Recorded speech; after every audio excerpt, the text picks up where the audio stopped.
జామకాయల season అయితే వచ్చింది కదా మొత్తానికి. మా జామ చెట్టుకైతే జామకాయలు కాయడం స్టార్ట్ అయ్యాయి. ఇదే ఆ చెట్టుకి ఫస్ట్ కాయలనమాట యాక్చువల్‌గా. ఇంతకుముందు ఒకటి కాసింది. ఒక 2, 3 డేస్ బ్యాక్. అది మేము చూసి కోసేసామనమాట. టేస్ట్ అయితే బ్రహ్మాండంగా అనిపించింది. అందుకని మళ్ళీ ఇంకా ఏమైనా ఉన్నాయేమో అని బిల్డింగ్ పైకెళ్ళి ఎతికితే కనిపించాయన్నమాట నిజంగానే. చూసారా, చూసారా, చూసారా 2 జామకాయలు అలా కనిపిస్తున్నాయి చూడండి.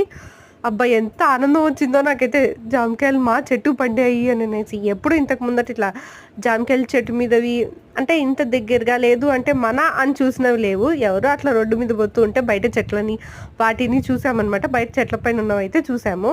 మరి అసలు చూడలేదని అయితే చెప్పను నేను. మామూలుగా చూసాము. బట్ ఇదిగో ఇట్లా మన చేత్తో మనం కోసి మన చెట్టుకాయ మనం తినడం మాత్రం ఇదే అనమాట. ఇన్ని కాయలు అది కూడా. టోటల్‌గా మాకెన్ని జామకాయలొచ్చినాయి అనేది పార్ట్ 2లో చెప్తాను. లెంత్ ఎక్కువైపోయింది వీడియో. అదనమాట మ్యాటర్. మీ ఇంట్లో జామకాయ చెట్టుకి జామకాయలు